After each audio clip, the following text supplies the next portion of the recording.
Welcome back. Now we will try to draw the block diagram of the given example. Now you see, for this CSTR model, whatever we have considered, we will consider some things like this.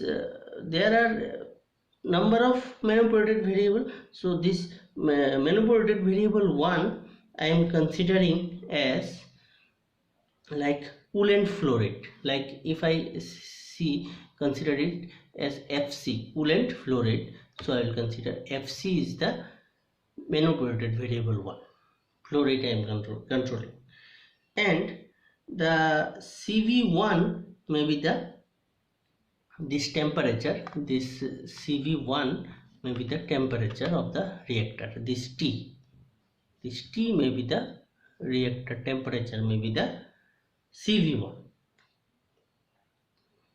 while the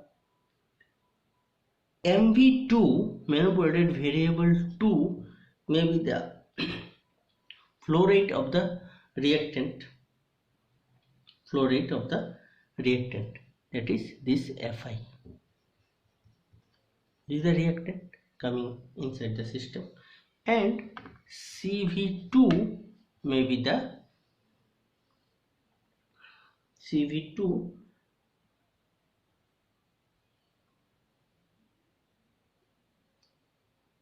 okay. Now everything we have written. MV1 it is this coolant flow rate, then MV2 it is flow rate of the inlet or feed. Okay, now CV1 may be the temperature of the process, and CV2, this CV2 is this one, the concentration of this process fluid, or what we are interested, it may be CB. Okay, means the product B, its concentration, what is our outcome. Okay, you see in control variable 1 and 2, it is the output temperature and output concentration. These two we have considered here as per the example. Now you see, in the previous discussion we have seen that this loop have some effect on this and this loop have some effect on this. Now while finding out the transfer function of the process, we have total 4 options, and using the matrix I will discuss it later. Now you see that I will consider one loop and two loop. I will consider like this, like G11, then G21, G12 and G22. These 4 transfer functions I will consider. Now what is G11? It represents the effect of loop 1 with respect to the input 1. Okay, so I will consider like in this way. I will write MV1 CV1, MV2 CV2. Now you know, if I consider it as loop 1 and it as loop 2, or whatever you can consider. So in this loop 1 I will consider like MV1 and CV1. Okay, and in this loop I will consider like MV2 and CV2. Now this G11 is the effect of input 1 to output 1, and this G22 will be the effect of input 2 to the effect of output 2. Now another 2 is there, that is G21. It is the effect of output with respect to input 1. So G21, this is the effect and this is the with respect to which one.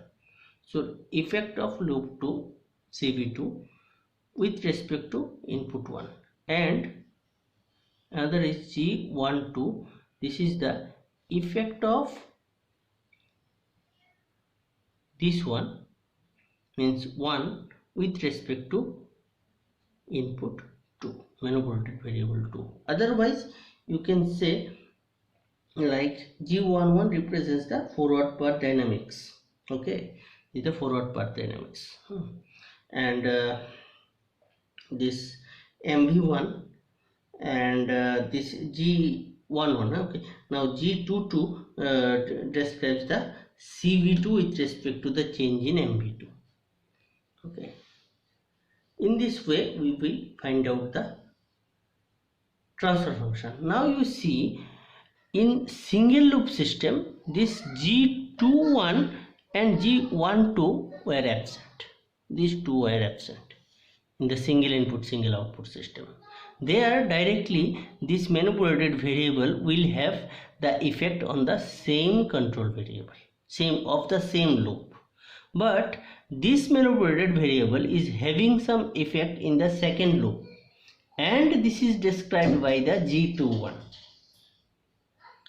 And similarly, in this loop, this MV2 will have the effect on CV2, but this MV2 will have some effect on the CV1 also, and this is described by the G12.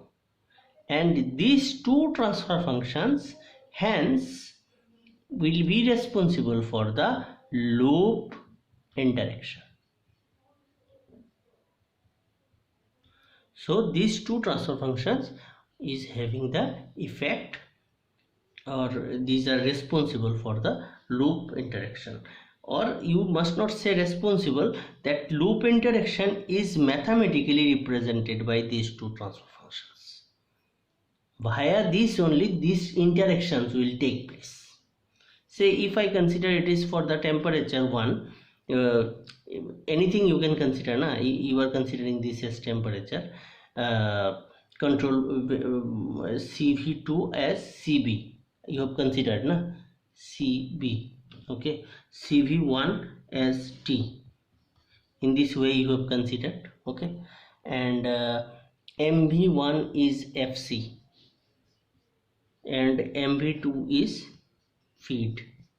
Now you see, if this CV2, that is CB, this CB is affected, then I control this FI, is not it?